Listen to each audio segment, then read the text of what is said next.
Good morning, everybody. Welcome to the channel, The Learning Arc. Today we are going to study state chapter that is for BA second semester students.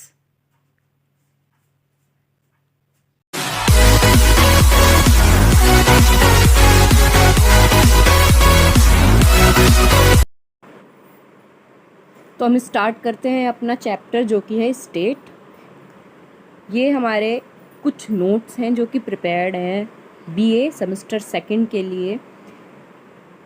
जो हम important topics हैं या जो भी important units हम पहले वो cover करेंगे, जो कि स्टार्ट होगी यूनिट 3 से, पॉलिटिकल थ्योरी एंड कॉन्सेप्ट्स।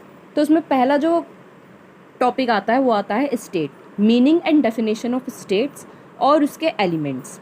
जो स्टेट है टर्म वो यूज़ होती है जर्नली यूज़ करने के लिए, जैसे कि हमने पंजाब उसको स्टेट बोल दिया है ना पॉलिटिकल स्पीकिंग में, लेकिन ये स्टेट नहीं है। We speak of state school of education which is in fact not a state school, लेकिन वो गवर्नमेंट स्कूल है। हम स्टेट स्कूल कह देते हैं लेकिन वो स्टेट स्कूल नहीं होता है, वो गवर्नमेंट स्कूल होता है। पॉलिटिकल थ्योरी में या पॉलिटिकल साइंस में स्टेट का मतलब अलग ही होता है, जिसको अच्छे से और क्लियरली अलग तरीके से डिफाइन करा गया है। The state does not mean the government. State का मतलब गवर्नमेंट नहीं होता है। It differs from government, society and nation. Government, society और नेशन इन सब से अलग होता है। पॉलिटिकल साइंस में स्टेट को एक डेफिनेशन दी गई है, मीनिंग दिया गया है, जिसका अलग सेंस निकल कर आता है और एक रियल मीनिंग होता है। तो हम कुछ पॉलिटिकल थिंकर्स के बारे में देखेंगे जिन्होंने अलग अलग तरीके से स्टेट को डिफाइन करा है। पहले हम देखेंगे एरिस्टोटल, इन्होंने स्टेट को किस तरीके से डिफाइन करा है। State is a union of families and villages having for its end a perfect self sufficient life by which we mean a happy and honourable life. तो इनके हिसाब से जो स्टेट है वो फैमिली का और विलेजेस का यूनियन है, जो कि अपने लिए सेल्फ सफिशिएंट है परफेक्टली, और जो कि हैप्पीली और ऑनरेबल लाइफ जीते हैं। तो ये थी डेफिनेशन जो कि एरिस्टोटल के द्वारा दी गई है, जिसको स्टेट को इन्होंने डिफाइन करा है एक यूनियन ऑफ फैमिली और विलेजेस के तौर पर। फिर हम आते हैं बोर्डिन, इनकी डेफिनेशन पर।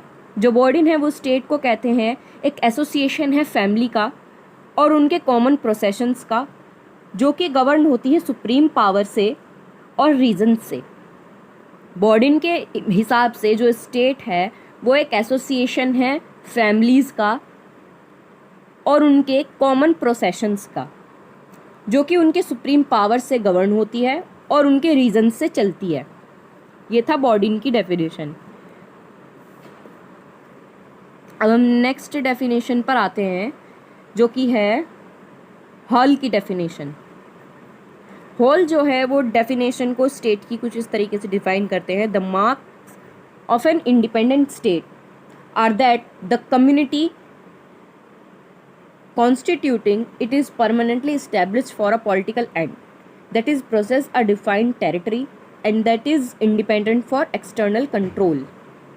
स्टेट का मतलब इन्होंने बताया है कि एक इंडिपेंडेंट स्टेट जो कि कम्युनिटी है कॉन्स्टिट्यूटिंग की, जो कि परमानेंटली इस्टेब्लिश्ड हुई है पॉलिटिकल एंड के लिए, और उसका प्रोसेस है सिर्फ एक डिफाइंड टेरिटरी में, जो कि इंडिपेंडेंट है एक्सटर्नल कंट्रोल से। ये थी डेफिनेशन जो कि हॉल की तरफ से दी गई है। अब हम नेक्स्ट पर पढ़ते हैं आगे। यहाँ पर हमारी कुछ डेफिनेशंस हमने देखी हैं जो कि अलग अलग फिलोसोफर्स या पॉलिटिशियंस या थिंकर्स, पॉलिटिकल थिंकर्स के द्वारा दी गई है। अब हम आते हैं नेक्स्ट पर। हम आते हैं कुछ एलिमेंट्स पर। यहाँ पर जो कि एलिमेंट्स हमको प्रोवाइड कराए गए हैं, यहाँ पर हम देख सकते हैं एलिमेंट्स। स्टेट की डेफिनेशन हमने पढ़ ली, अब हम आएंगे इसके कुछ एलिमेंट्स पर जो कि भी इम्पॉर्टेंट है। तो अब हम आगे बढ़ते हैं। सबसे पहला जो एलिमेंट है स्टेट का वो है हमारा पॉपुलेशन। पॉपुलेशन एक एलिमेंट किस तरीके से हो सकता है स्टेट का? There can be no state without population. No state can exist in an unpopulated territory. The state is human institution and exists for a human being. The resident of a state may be either the citizen or alliance. Rousseau viewed the inhabitant of a state as an active citizen who participated in the formulation of the journal will, and as the subject who did not the participate but were bound by journal will. तो यहाँ पर अभी हम देखेंगे कि एक population किस तरीके से स्टेट का एलिमेंट हो सकती है। पॉपुलेशन एक स्टेट का एलिमेंट कुछ इस तरीके से हो सकती है। सबसे पहले हम स्टेट की एक जो पॉलिटी में डेफिनेशन दी गई है उसको देख लेते हैं। स्टेट का क्या मतलब है? स्टेट का मतलब है एक पॉलिटिकल ऑर्गेनाइजेशन जो कि एक कंट्री को चलाती है अपनी एक डिफाइंड टेरिटरी में, ठीक है। उसको हम क्या कह देते हैं? स्टेट कह देते हैं। एक ऑर्गेनाइजेशन हो गई है, एक एसोसिएशन हो गया, उसको हम स्टेट कह देंगे, जो कि एक डिफाइंड टेरिटरी में अपना रूल्स एंड रेगुलेशंस चलाएगी अपनी कंट्री को सही तरीके से चलाने के लिए। तो अब जो स्टेट है उस स्टेट में हमें क्या चाहिए? पॉपुलेशन चाहिए। पॉपुलेशन के बिना कोई स्टेट नहीं बन सकती है। अगर पॉपुलेशन ही नहीं होगी, अनपॉपुलेटेड एरिया होगा वो, तो स्टेट का कोई मतलब नहीं होगा। अब जब स्टेट का कोई मतलब नहीं होगा तो अगर पॉपुलेशन नहीं होगी तो स्टेट का कोई मतलब ही नहीं होगा। मतलब कि स्टेट को चलाने के लिए पॉपुलेशन बहुत ज़रूरी है। अगर हम बिना पॉपुलेटेड एरिया में स्टेट को लगा देंगे या स्टेट बना देंगे तो वो किसी काम की नहीं होगी। अब जैसा कि हमने देखा कि इस स्टेट में क्या होता है, हमारी पॉपुलेशन बहुत ज़रूरी होती है। तो स्टेट में पॉपुलेशन ज़रूरी क्यों होती है? अगर हम एक एग्ज़ाम्पल की तरह देखें तो एग्ज़ाम्पल में हम देखेंगे इलेक्शंस। इलेक्शंस में हम क्या करते हैं? जो हमारे यहाँ इलेक्शंस होते हैं डेमोक्रेसी में, वो इनडायरेक्ट इलेक्शंस होते हैं, जिसमें हम अपना एक रिप्रेजेंटेटिव सेंड करते हैं लोगों की ओर से। हमारी जो पॉपुलेशन है उसकी ओर से हम एक रिप्रेजेंटेटिव सेंड करते हैं जो कि पॉपुलेशन की या जो सिटीजन्स हैं उनकी प्रॉब्लम्स गवर्नमेंट तक ले जाए। तो ये जो रिप्रेजेंटेटिव आ रहा है ये भी हमारे पॉपुलेशन से ही निकल रहे हैं। तो हम क्या देखेंगे, यहाँ पर पॉपुलेशन जो है वो बहुत इंपॉर्टेंट हो जाती है। अब यहाँ पर कुछ पॉलिटिकल थिंकर्स हैं, उन्होंने पॉपुलेशन, जो स्टेट में पॉपुलेशन होनी चाहिए उसको डिफाइन करा गया है। जैसे कि प्लेटो के हिसाब से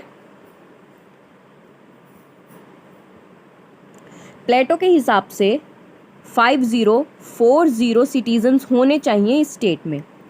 रूसो के हिसाब से 110,000 जो है सिटीजन्स स्टेट्स में होने चाहिए, उससे एक्सीड नहीं करने चाहिए।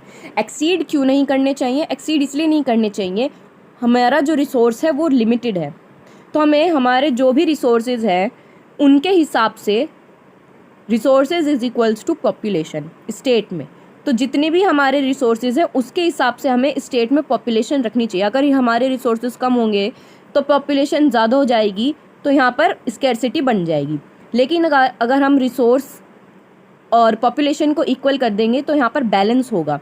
तो इसलिए यहाँ पर एक अमाउंट या जो भी फिक्स्ड नंबर है पीपल्स का स्टेट में, उसको डिफाइन करा गया है रूसो और प्लेटो के हिसाब से। रूसो ने बोला है 10,000 होने चाहिए और प्लेटो ने बोला है 5040 सिटीजन्स होने चाहिए। तो यहाँ पर पॉपुलेशन को मेंटेन करना हमारा काम है, ऑर्गेनाइजेशन का काम है, पॉलिटिकल ऑर्गेनाइजेशन का काम है in respect of natural resources. Natural resources की कमी है जिस वजह से हमें पॉपुलेशन को कंट्रोल करना चाहिए और रिसोर्सेज को भी कंट्रोल करना चाहिए।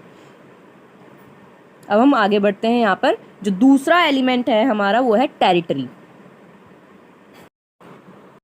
टेरिटरी क्या है? एक सेकंड एलिमेंट आ जाता है स्टेट को बनाने में। जो लोग रहते हैं ऑर्डर में उनको एक लैंड चाहिए होता है, टेरिटरी चाहिए होता है, जिसमें वो स्टेट की पावर्स को लिमिट कर सके और एक्सरसाइज कर सके। लेकिन कुछ यहाँ पे थिंकर्स हैं जो कि सोचते हैं या कहते हैं कि टेरिटरी जो है एसेंशियल नहीं है कॉन्स्टिट्यूट करने में स्टेट को।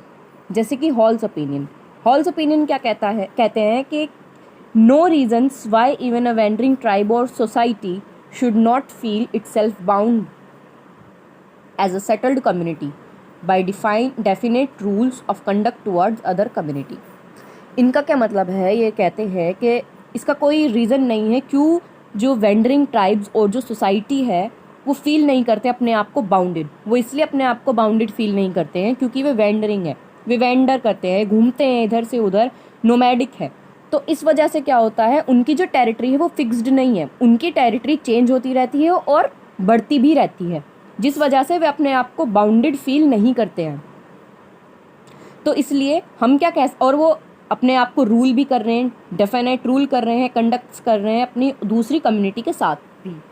तो इसमें हम क्या कह सकते हैं कि हॉल ओपिनियन, जो हॉल कहते हैं कि स्टेट ज़रूरी नहीं है बनने के लिए कि उसको एक टेरिटरी चाहिए, जैसे कि हमने ट्राइब्स का एग्जाम्पल लिया।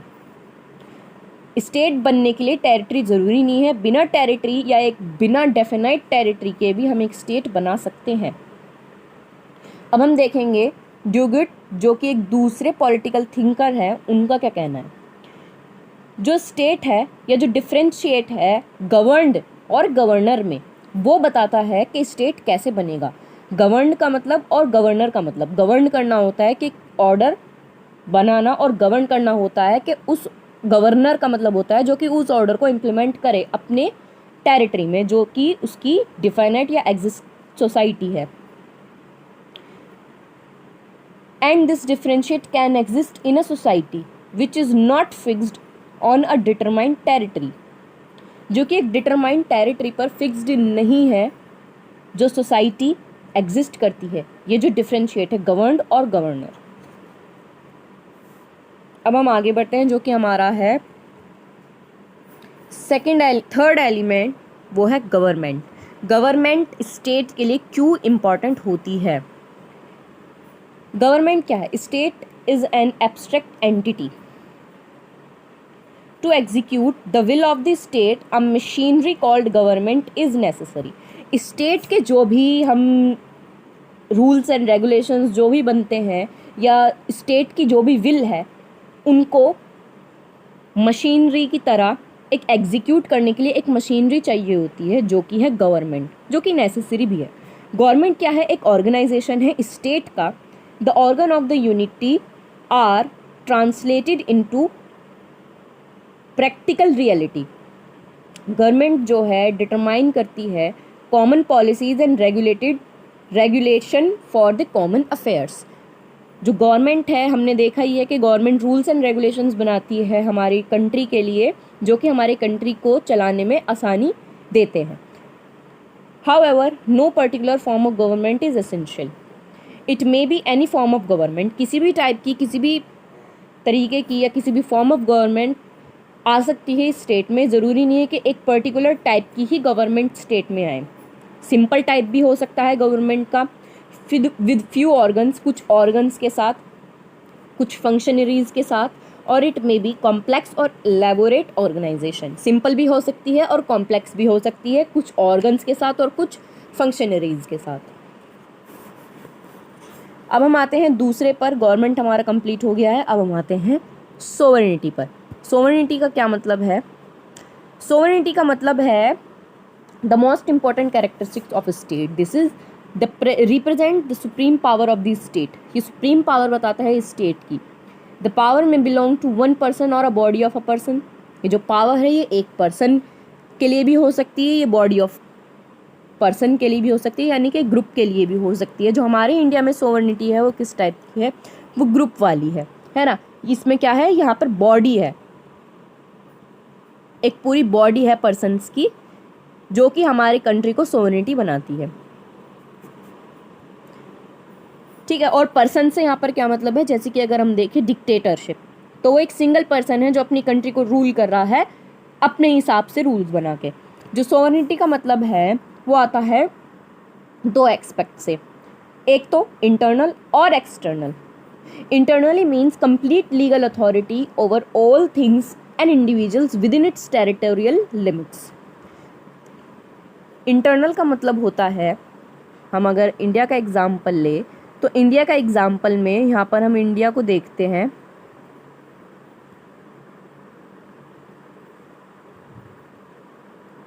अगर हम इंडिया के अंदर देखें तो यहाँ पर जो भी रूल्स एंड रेगुलेशंस, अपने जो भी कंप्लीट लीगल अथॉरिटी दिखा रहा है वो है हमारी गवर्नमेंट। यानी गवर्नमेंट अपने कंट्री के अंदर के जो भी रूल्स एंड रेगुलेशंस, जो भी डिसीजंस लेने होते हैं, वो एक लीगल अथॉरिटी लेती है, जो कि है हमारी गवर्नमेंट। वो किसी बाहर के व्यक्ति से कुछ पूछकर नहीं करती, यानी कि एक्सटर्नल प्रेशर से वो फ्री है।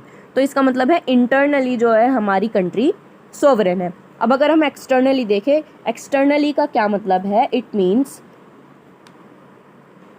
Legal independent of a state from any outside control. लेकिन हम सोवरेनिटी को कहते हैं कि एब्सोल्यूट भी नहीं है ये, यानी कि हम किसी बाहरी कंट्रीज से, यानी कि एक्सटर्नल फोर्सेस से प्रभावित होकर अपने डिसीजन मेकिंग को थोड़ा चेंज भी कर सकते हैं। इसलिए सोवरेनिटी को कहा जाता है कि this is not absolute sovereignty in India. Sovereignty means internal supremacy and external independence. There can be only on one state upon the same territory over the same people. The element of sovereignty is so important that this element which distinguish a state from other associations.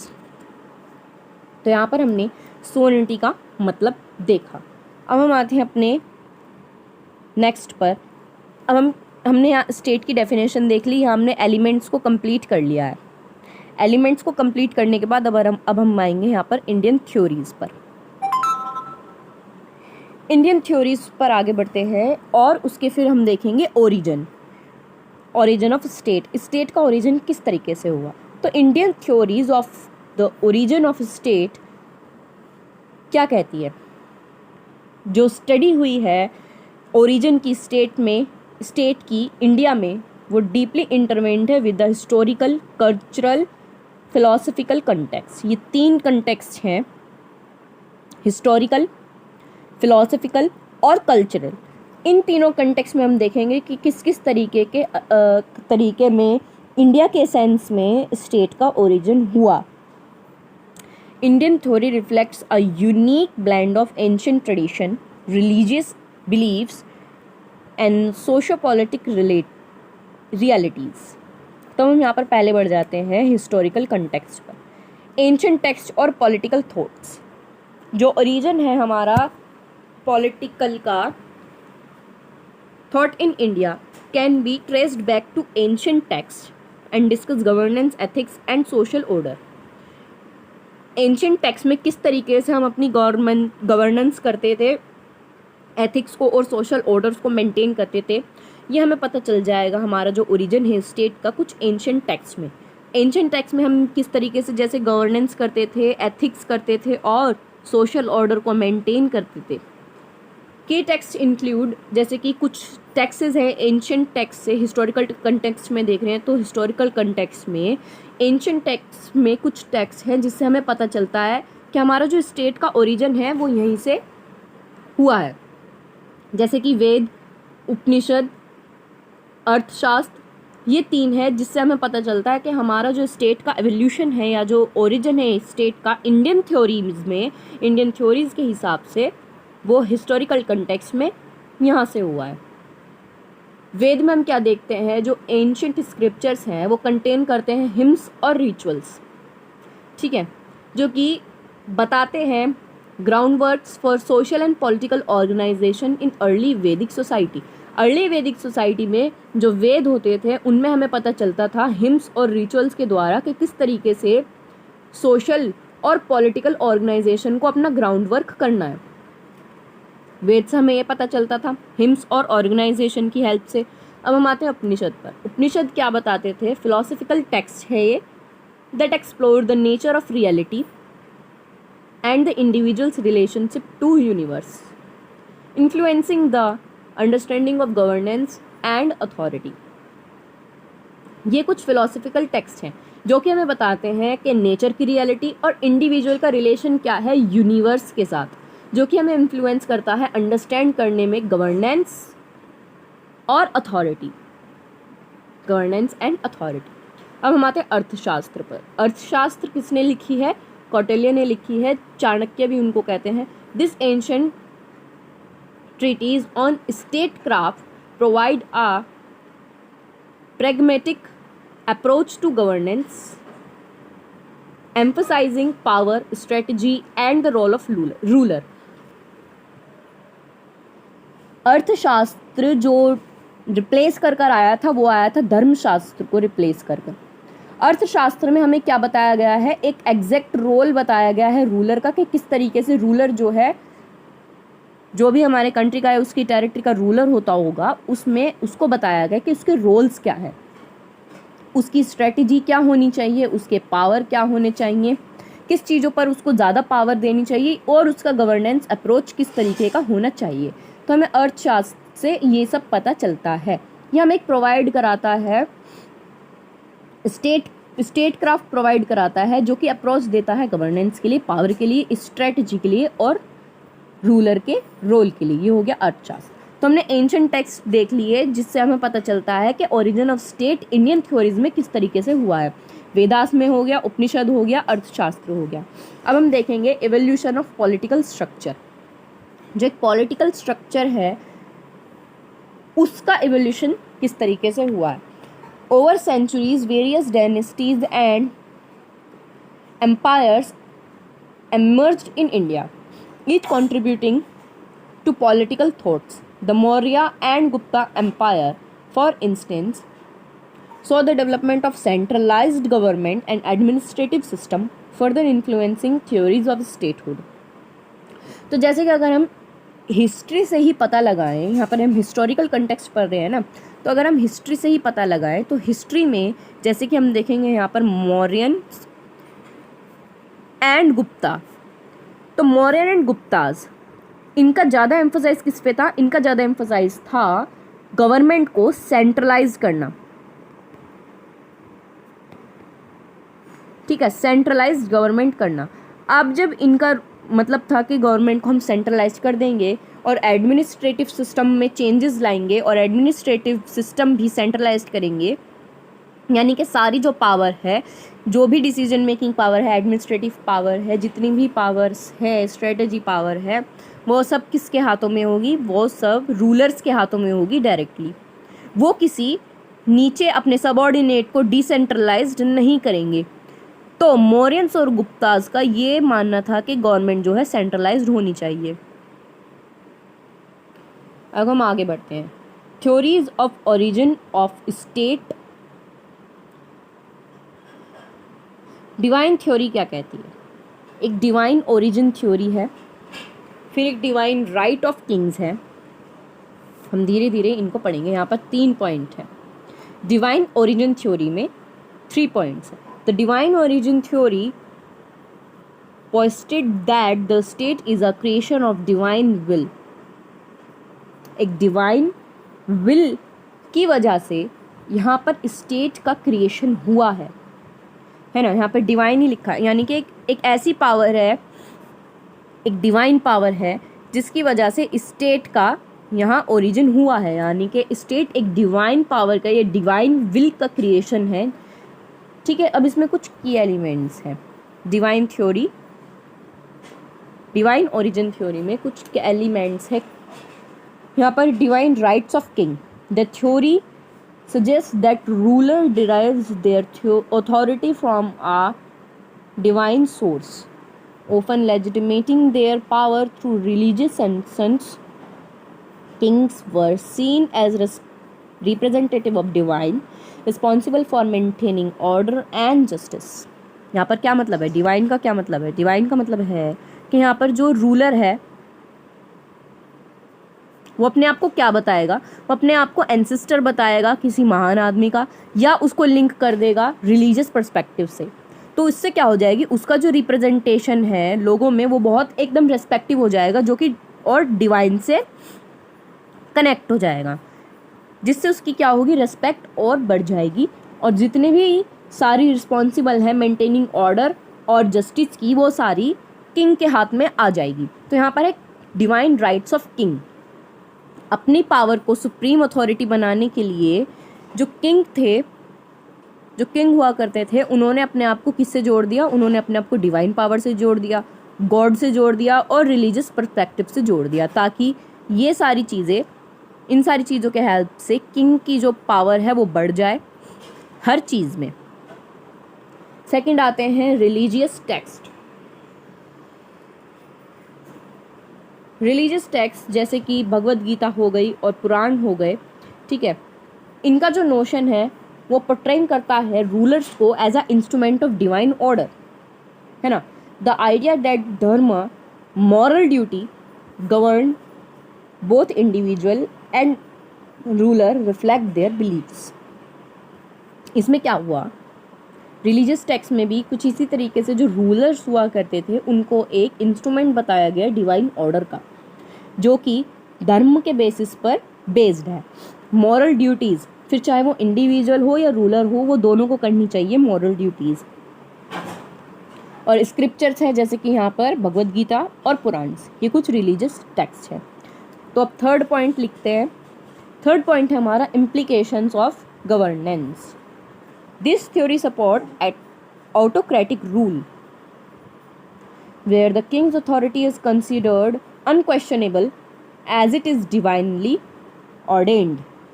This can lead to a lack of accountability and a focus on maintaining the status quo.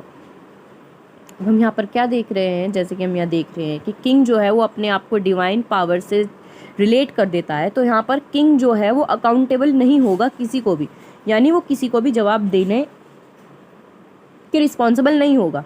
वो जो करेगा अपनी मर्जी से करेगा और उसको किसी को भी जवाब देने की रिस्पॉन्सिबिलिटी नहीं है, और ना ही उससे कोई जवाब पूछेगा कि आइए आपने ऐसा क्यों करा।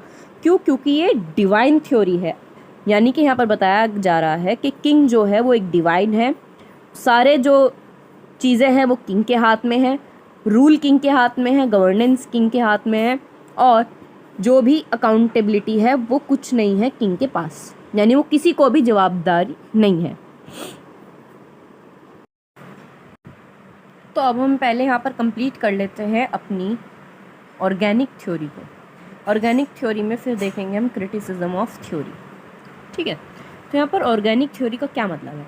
Organic theory is essentially a biological concept, एक बायोलॉजिकल कॉन्सेप्ट है जो कि डिस्क्राइब करता है फिनोमिना को, जो कि स्टेट का फिनोमिना है बायोलॉजिकल टर्म में। ऑर्गेनिक थ्योरी का क्या मतलब है? ऑर्गेनिक थ्योरी, ऑर्गेनिक से ही यहाँ पर हमें पता चल रहा है ऑर्गेनिक। तो ऑर्गेनिक से ही हमें क्या पता चल रहा है कि यहाँ पर जो स्टेट है उसको बायोलॉजिकली डिफाइन करा जा रहा है, ठीक है। एक फिनोमिना बताया जा रहा है जो कि बायोलॉजी से लिंक्ड है स्टेट, है ना, उसको इस तरीके से बताया जा रहा है, यानी कि स्टेट को एक बायोलॉजिकल टर्म में डिफाइन करा जा रहा है, डिस्क्राइब करा जा रहा है। जो स्टेट है वो एग्रीगेशन नहीं है इंडिविजुअल्स का, ठीक है, but as organisms having part and various organs which are related to one another in some way as the various organs of an animals और part plants are related to some ways as the various organs to one another।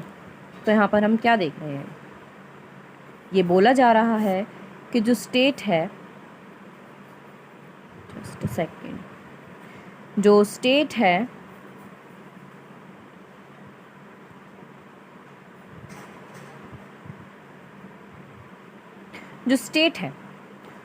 वो state aggregation नहीं है individuals का, यानी कि वो group of individuals नहीं है, वो एक ऑर्गन की तरह है ना। वो किसकी तरह है? वो एक ऑर्गेनिज्म है। स्टेट क्या है? एक ऑर्गेनिज्म है। स्टेट को इन्होंने क्या बोला है? स्टेट एक ऑर्गेनिज्म है। जैसे एक ऑर्गेनिज्म होता है ना, उसके डिफरेंट पार्ट्स होते हैं, जो कि पार्ट्स अलग अलग फंक्शन करते हैं, तो इसी तरीके से जो स्टेट है वो भी एक ऑर्गेनिज्म की तरह है, और उसके डिफरेंट पार्ट्स हैं जो कि अलग अलग फंक्शन करते हैं। जैसे कि एनिमल्स है, प्लांट्स है ना, जैसे कि यहाँ एनिमल लिखते हैं, एनिमल है कोई, तो उसके अलग अलग ऑर्गन्स हैं जिनका अलग अलग काम है। हर ऑर्गन का अलग अलग फंक्शन होता है, ह्यूमन बॉडी में भी और एनिमल में भी और प्लांट्स में भी, ठीक है, तो इसी तरीके से यहाँ पर स्टेट को डिफाइन करा गया है। आगे बढ़ते हैं। ये जो थ्योरी है organic theory, as old as political thought itself, ये एक पॉलिटिकल थॉट भी है इसमें खुद में। ठीक है, यहाँ पर एरिस्टोटल क्या कहते हैं स्टेट को? एरिस्टोटल कहते हैं कि जो कंपैरिजन करते हैं स्टेट का सिमेट्रिक और यहाँ पर एक बॉडी का सिमेट्रिक, दोनों को कंपैरिजन करते हैं, दोनों को कंपैरिजन करके बताते हैं कि दोनों की जो बिलीव्स है, इंडिविजुअल हो is an interesting part of a society. Body है, ये एक इंडिविजुअल है जो कि पार्ट है सोसाइटी का। स्टेट है जो कि पार्ट है सोसाइटी का। ये both are the parts of society, Aristotle कहते हैं। ठीक है, तो अब यहाँ पर एक दूसरे पॉलिटिकल जो थिंकर हैं वो आ जाते हैं, ब्लंट सैली। तो ये क्या कहते हैं कि भाई स्टेट जो है, ये कहते हैं state is a living organism. State क्या है? लिविंग ऑर्गेनिज्म है। अब इन्होंने इस लिविंग ऑर्गेनिज्म को, state as a living organism को इन्होंने एलेबोरेट करा है। ठीक है, analogy between the state and the living organism in the following points. और यहाँ पर हम कुछ पॉइंट्स पढ़ेंगे। स्टेट को और एक लिविंग ऑर्गेनिजम्स को इन्होंने थोड़ा डिफाइन करा है। ठीक है, डिफरेंशिएट बताया है दोनों में। सिस्टम पहला देखेंगे, जो स्टेट है और ऑर्गेनिज्म है, उनके 3 मेन सिस्टम हैं। Sustaining system, distributary system, regulatory system. जो स्टेट है ऑर्गेनिज्म है, दोनों का यही काम है। क्या काम है? सस्टेनिंग सिस्टम, डिस्ट्रीब्यूटरी सिस्टम और रेगुलेटिंग सिस्टम। जो सस्टेनिंग सिस्टम है ऑर्गेनिज्म का, वो कंटेन करता है digestive system by which food is digestive and life of an organism is sustained. In case of state there is a corresponding sustain system which consists of agriculture and industry by virtue of which the state is sustained. पहले हम देखेंगे यहाँ individual को और यहाँ फिर हम देखेंगे स्टेट को। इन्होंने स्टेट के बारे में क्या बोला है और इंडिविजुअल के बारे में क्या बोला है।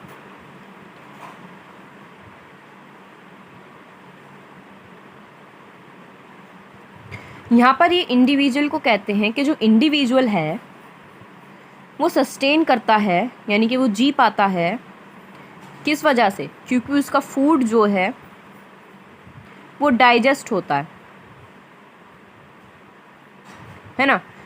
अब अगर हम स्टेट को देखें तो इन्होंने क्या कहा है, जो स्टेट है वो अपने आप को सस्टेन किस तरीके से करवा पाता है, वो अपने आप को सस्टेन कुछ इस तरीके से कर पाता है, वो चलता है भाई किस पर? एग्रीकल्चर पर। प्राइमरी एक्टिविटी है ना एग्रीकल्चर पर, और किस पर? इंडस्ट्रीज पर। Secondary activities and tertiary activities, है ना। तो ये हो गया सस्टेनिंग। डिस्ट्रीब्यूटरी का क्या मतलब है? डिस्ट्रीब्यूटिंग सिस्टम, ऑर्गेनिज्म जो है वो कंटेन करता है सर्कुलेटरी सिस्टम, ब्लड रहता है उसके वेरियस पार्ट तक पहुंचता है ब्लड। और ऐसे ही स्टेट जो है वो क्या डिस्ट्रीब्यूट करता है? वो ट्रांसफ़र और कम्युनिकेशन डिस्ट्रीब्यूट करता है, जो कि सर्विस सेक्टर के अंडर आ जाती हैं।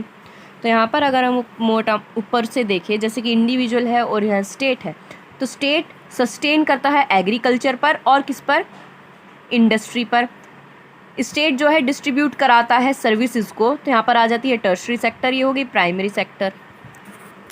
नेक्स्ट जो आता है रेगुलेटिंग सिस्टम। ऑर्गेनिज्म क्या करता है? अपने ब्रेन से रेगुलेट करता है अपनी नर्व्स को। ठीक है, और जो गवर्नमेंट और मिलिट्री है, मिलिट्री सिस्टम है, वो स्टेट को रेगुलेट करती है। तो यहाँ पर इन्होंने क्या बोला है? यहाँ पर इन्होंने बोला है कि जो स्टेट है और ह्यूमन बीइंग दोनों सिमिलर हैं। जैसे ह्यूमन बीइंग है वैसे ही स्टेट है, ऐसे ही इन्होंने दोनों को डिफरेंशिएट करा उसके सिस्टम्स के बेसिस पर।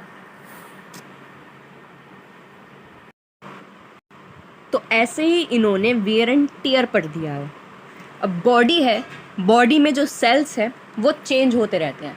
अब बॉडी में जो सेल्स हैं, कुछ सेल्स नए आते हैं, कुछ सेल्स पुराने हैं, जो कि चेंज होकर आते रहते हैं। इसी तरीके से जो स्टेट है उसमें हर 5 साल में गवर्नमेंट चेंज होती है, यानी कि वो वेयर एंड टियर होती है। तो हम आगे बढ़ते हैं। अब हम आते हैं क्रिटिसिज्म ऑफ थ्योरीज पर। कुछ क्रिटिसिज्म हुए हैं थ्योरी पर, वो हम देखेंगे। तो अब हम आ जाते हैं अपनी नेक्स्ट थ्योरी पर, जो कि है फोर्स थ्योरी। फोर्स थ्योरी का मतलब है, यहाँ पर बोला गया है कि जो स्टेट का ओरिजिन है वो किसी ना किसी फोर्स की वजह से हुआ है। जैसे कि अगर हम बात करें पावरफुल ट्राइब्स में, तो उनके जो रूलर होते थे वो एक अपनी फिज़िकल पावर की वजह से, फोर्स की वजह से अपने रूलर का, अपने क्लैन का रूलर बनते थे। तो यहाँ पर द फोर्स और might prevailed over the right in the primitive society. A man physical stronger established his authority over the less strong person. The strongest person in a tribe is therefore made the chief of the tribe. तो यहाँ पर हमने देखा कि जैसे इसकी जो force थी वो था strongest person, physically strong person, जिसने अपनी अथॉरिटी बनाई लेस स्ट्रॉन्ग पर्सनस पे और अपने ट्राइब का लीडर बन गया। तो इस तरीके से एंशंट हिस्ट्री में फोर्स पर डिपेंड होते हुए स्टेट का फॉर्मेशन होता था। दूसरे अगर हम बात करें, जो फोर्स है वो रिस्पॉन्सिबल नहीं है ओरिजिन ऑफ स्टेट को, लेकिन वो डेवलप्ड करती है स्टेट को। ओरिजिन नहीं करती है लेकिन डेवलप करती है स्टेट को, जो फोर्सेस हमने देखी। अब हम नेक्स्ट फोर्सेस का कुछ यहाँ पर क्रिटिसिज्म है फोर्सेस को लेकर जो क्रिटिसाइज़ करा गया है। फर्स्ट प्लेस में बोला गया है जो एलिमेंट है फोर्स का वो सिर्फ फैक्टर नहीं है स्टेट का ओरिजिन करने में, लेकिन यहाँ पर कुछ और एसेंशियल फैक्टर्स भी आ जाते हैं जिसकी वजह से जो स्टेट है उसका फॉर्मेशन होता है। जैसे कि रिलीजियस हो गए, रिलीजन हो गया, पॉलिटिक्स हो गए, फैमिली हो गई, प्रोसेस हो गए, इन सब की वजह से भी फोर्सेस का एवोल्यूशन होता है, स्टेट का एवोल्यूशन होता है। सिर्फ फोर्स की वजह से ही स्टेट का फॉर्मेशन नहीं होता। तो हम आगे बढ़ते हैं, सेकंड क्रिटिसिज्म देखते हैं। सेकंड क्रिटिसिज्म क्या कहता है, जो कि हमने देखा कि एक स्ट्रॉन्ग पर्सन जो है, फिजिकली स्ट्रॉन्ग पर्सन, वो एक अथॉरिटी ले लेता है लेस स्ट्रॉन्ग पर्सन्स पर अपना और लीडर बन जाता है ट्राइब का। तो अगर हम यहाँ पर महात्मा गांधी के कंटेक्स्ट में देखें, महात्मा गांधी इतने फिजिकली स्ट्रॉन्ग पर्सन तो थे नहीं, लेकिन वो इंटेलेक्चुअली स्ट्रॉन्ग पर्सन थे, जो कि उन्होंने नॉन वायलेंस का कॉन्सेप्ट लेकर आए और ब्रिटिश इंपीरियलिज्म के ऊपर जीत हासिल की। तब हम यहाँ पर देखेंगे social contract theory. Social contract theory का क्या मतलब है, ये सिर्फ एक एंशिएंट से रिलेटेड नहीं है, लेकिन ये बहुत फेमस थ्योरी भी है, ठीक है, in regardings of the origin of state. तो अगर हम ओरिजिन ऑफ स्टेट के बारे में देखें तो जो पॉलिटिकल थिंकर्स हैं उन्होंने सिर्फ एक हाइपोथेसिस थ्योरी दी है ओरिजिन ऑफ स्टेट की, क्योंकि जो ओरिजिन ऑफ स्टेट है वो हमारे एंशिएंट हिस्ट्री में सही तरीके से डिफाइंड नहीं है ना। तो यहाँ पर जो पॉलिटिकल थिंकर्स हैं उन्होंने अलग अलग अपने अपने तरीके से, अपने अपने थॉट्स से यहाँ पर स्टेट को डिफ़ाइन करा है या ओरिजिन को स्टेट के डिफ़ाइन करा है। जैसे कि हम देख चुके हैं the theory of divine origin, social contract theory अब हम देखेंगे, ठीक है, फोर्स थ्योरी ये हम देख चुके हैं, है ना। तो अब हम आते हैं social contract theory. Social contract theory जो है ये एक हम बोली जाती है कि एक मैन ने बनाई थी, ठीक है, एक एग्रीमेंट था, ठीक है। इसमें एक एग्रीमेंट हुआ था मैन के बीच में, जो कि ओरिजिनली जिसके पास कोई गवर्नमेंटल ऑर्गेनाइजेशन नहीं थी। ये एक हाइपोथेसिस है ना। फिर उसमें क्या होता है, फर्स्ट पीरियड में कोई गवर्नमेंट नहीं होती है, कोई लॉ नहीं होता है, जो पीपल रहते हैं स्टेट में वो नेचर के स्टेट में रहते हैं।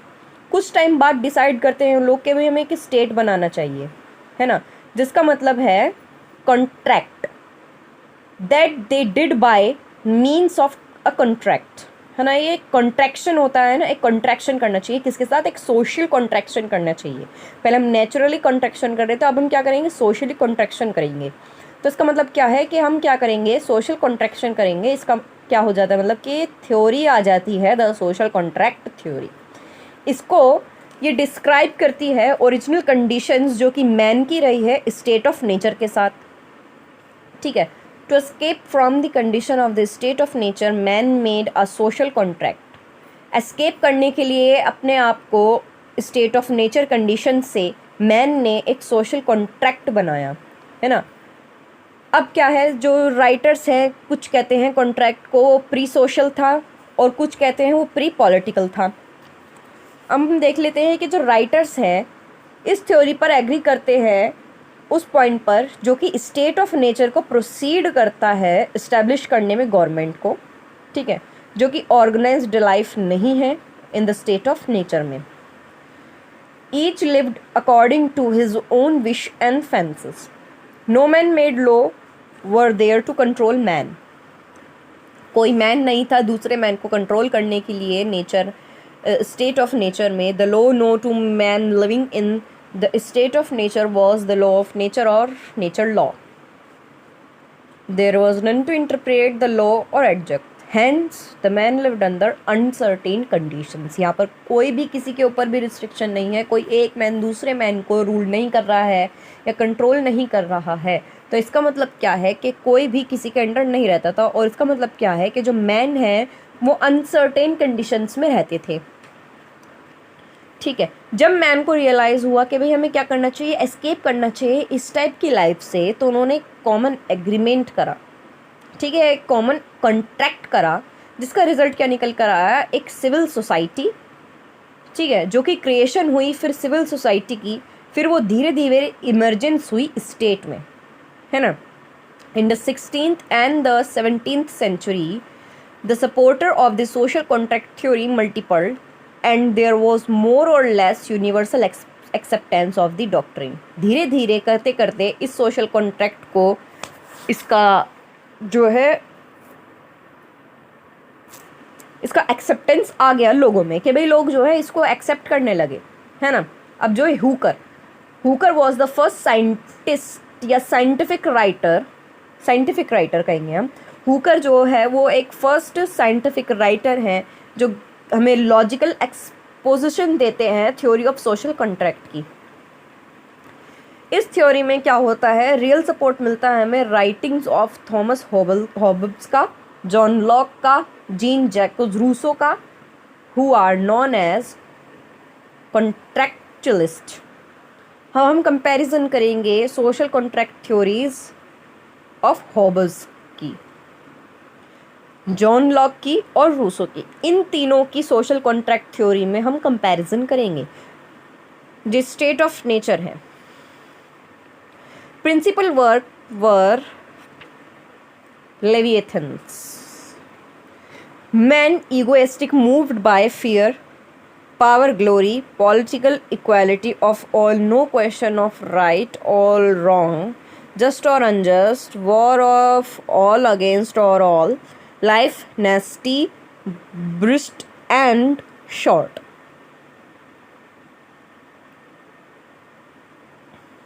Civil government, a state of goodwill, mutual existence and perseveration, state of peace, not war, governed by law of nature, but the state become necessary to have one standardized interpretation of law of nature. Social contract, man in state of nature equals self-sufficient in content, lived a life of idyllic happiness man। यहाँ पर हमने क्या देखा, the state of nature, law of nature, ऐसे ही natural rights है, ऐसे ही social contracts हैं, sovereignty आ जाती है, लिबर्टी आ जाती है। तो यहाँ पर अलग अलग पॉइंट्स आ जाते हैं।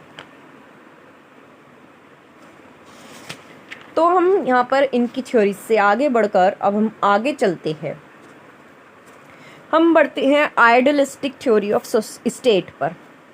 आइडियलिस्टिक थ्योरी ऑफ स्टेट क्या कहती है,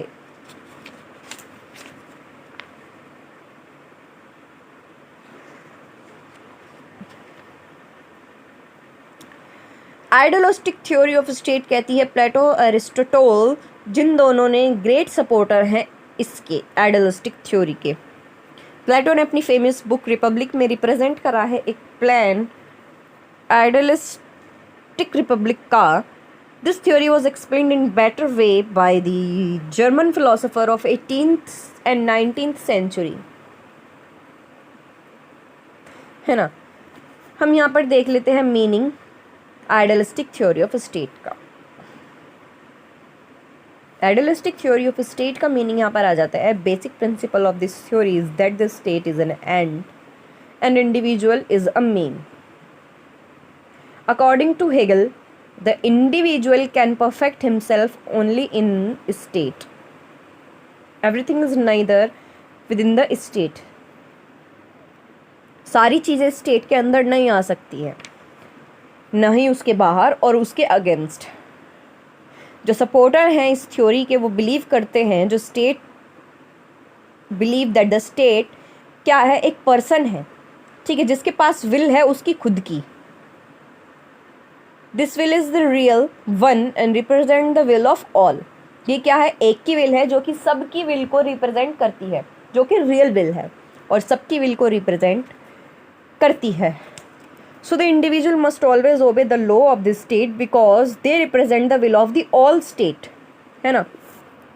The actions of the state are always right. State का जो action है वो हमेशा right होगा। In fact, when an individual obey the state, he obey his own self. यहाँ पर हम क्योंकि हम will की बात कर रहे हैं, एक individual will की और state की will की, जो individual will है वही state की will निकल कर आता है, इसलिए सबको state की बात माननी चाहिए।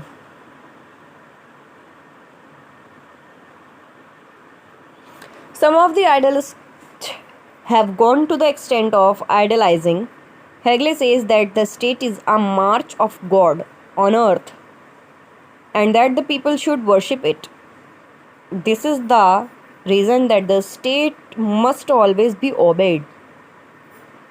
Okay, because it is the march of God on earth that we should worship it. This is the reason that the state must always be obeyed. This teaching had been deep influenced on the methods of the German after their defeat on World War I. There the Nazi movement began, which gave rise to people like Hitler. Similarly, in Italy, there came on the political sense a person by the name of the Mussolini and his fascist movement.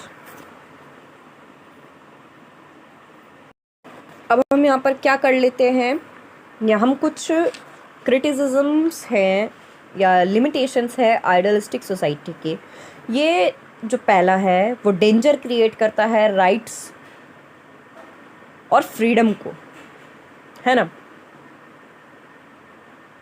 और ये based है wrong conception पर। No right to individual, यहाँ पर individual को कोई right नहीं दिए गए। तो हम आ जाते हैं अपने लास्ट टॉपिक पर, जो कि है फंक्शंस ऑफ स्टेट। इनको हम देखेंगे। स्टेट का फंक्शन क्या होता है, maintaining order, law and order को मेंटेन करता है, एक एस्टेब्लिश करता है लीगल फ्रेमवर्क जिसमें हम अपने सारे रूल्स एंड रेगुलेशंस या देख सकते हैं कि भाई स्टेट को किस तरीके से लोगों के लिए काम करना है, एक लीगल फ्रेमवर्क बताता है। लॉ एनफोर्समेंट करता है, कुछ भी लॉ बनाया तो उसको एनफोर्स करेगा, है ना। कॉन्फ्लिक्टिंग रिजोल्यूशन, यहाँ पर जैसे कि जुडिशरी है वो एक कॉन्फ्लिक्टिंग रिजोल्यूशन एक बॉडी आती है, इंस्टीट्यूशन आता है, तो यहाँ पर उन्हीं तीनों की बात करी जा रही है, legislative, executive and judiciary. Law and order को मेंटेन करता है by legislative, executive and judiciary. Legal framework जो बनाता है वो बनाता है हमारा लेजिस्लेटिव, एंड एनफोर्समेंट ऑफ जो लॉ करता है वो करता है हमारा एग्जीक्यूटिव, कॉन्फ्लिक्ट जो रिजॉल्व करता है वो करता है हमारा जुडिशरी। प्रोवाइडिंग पब्लिक गुड्स, अब गुड्स जो है पब्लिक को वो प्रोवाइड कराता है, जैसे कि ट्रांसपोर्टेशन हो गया, ब्रिजेस हो गए, रोड हो गए, पब्लिक ट्रांजिट सिस्टम्स हो गए, ठीक है। यूटिलिटीज़ प्रोवाइड कराता है जैसे कि पानी, इलेक्ट्रिसिटी, टेलीकम्युनिकेशंस की हमारी कई सारी सैटेलाइट्स हैं। Economic development, quality of life यानी स्टैंडर्ड ऑफ लिविंग जो है वो इम्प्रूव करता है। प्रोवाइडिंग पब्लिक गुड्स, इस तरीके के पब्लिक गुड्स जो है हमारा स्टेट प्रोवाइड कराता है, जैसे कि ट्रांसपोर्टेशन हो गया, यूटिलिटीज़ हो गया। एजुकेशन और हेल्थ केयर प्रोवाइड कराता है। एजुकेशन में है जैसे कि कई सारे पब्लिक एजुकेशन सिस्टम्स चलाता है, गवर्नमेंट स्कूल्स चलाते हैं, ठीक है। वेल एजुकेटेड पॉपुलेशन, जैसे कि यहाँ पर हम देख सकते हैं कि कुछ रूल्स एंड रेगुलेशंस भी बनाए जाते हैं, आर्टिकल्स इंड्यूस करे जाते हैं एजुकेशंस को प्रोवाइड कराने में। हेल्थ केयर प्रोवाइड कराते हैं। Regulating the economy, economic policy and regulations, इसमें स्टेट जो है क्रूशियल रोल प्ले करता है इकोनॉमिक पॉलिसीज़ को और उनके रेगुलेशंस को चलाने में। जैसे कि मॉनेटरी पॉलिसीज़ जो हैं सेंट्रल बैंक के द्वारा चलाई जाती हैं मनी सप्लाई को कंट्रोल करने के लिए, ठीक है। मनी सप्लाई को कंट्रोल करने के लिए ऐसी कई सारी मॉनेटरी पॉलिसीज़ बनाई जाती है, जैसे कि repo rate, reverse repo rate, इस तरीके की मॉनेटरी पॉलिसीज़ बनाई जाती है मनी सप्लाई को कंट्रोल करने के लिए सेंट्रल बैंक के द्वारा या आरबीआई के द्वारा। फिस्कल पॉलिसीज़ होती है जो कि गवर्नमेंट प्रोवाइड कराता है कुछ पब्लिक फैसिलिटीज़, ठीक है, मैनेज करता है स्टेट को और कंट्री को प्रोवाइड कराता है, जैसे कि टैक्सेशन कम कर देना, गवर्नमेंट स्पेंडिंग्स को सही तरीके से इस्तेमाल करना, इकोनॉमिक एक्टिविटीज़ को, रीडिस्ट्रीब्यूशन ऑफ वेल्थ को। ये हो गई कुछ fiscal policies. Market regulations, consumers protection, अगर यहाँ पर कुछ कंज्यूमर्स को प्रॉब्लम क्रिएट होती है तो यहाँ पर कंज्यूमर प्रोटेक्शन होता है। प्रोमोटिंग सोशल वेलफेयर प्रोग्राम्स, जो स्टेट है इम्प्लीमेंट करता है सोशल वेलफेयर प्रोग्राम्स को, जिसका एम होता है improving the quality of life for the citizens. Social security provide कराता है, पब्लिक एग्जिस्टेंस प्रोवाइड कराता है। Housing and employment, affordable housing provide कराता है, इसकी कई सारी स्कीम्स भी चलती है। एम्प्लॉयमेंट प्रोग्राम प्रोवाइड कराता है, जैसे कि मनरेगा हो गई, इस तरीके की प्रोग्राम्स की पॉलिसीज़ या स्कीम्स गवर्नमेंट प्रोवाइड कराती है। ensuring national security, defense and military force, intelligence services, emergency management, disaster response, public health emergencies.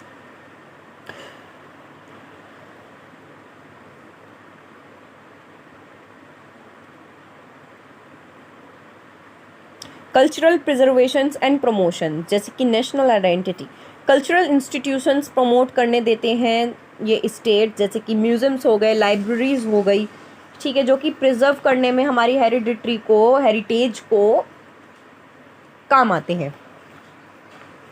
Art and heritage हो गया, एजुकेशन एंड लैंग्वेज पॉलिसीज़ हो गया, funding and support heritage conservations. तो यहाँ पर जो है हमारा चैप्टर ख़त्म होता है या यूनिट जो है हमारी ख़त्म होती है, यूनिट 3 ऑफ स्टेट।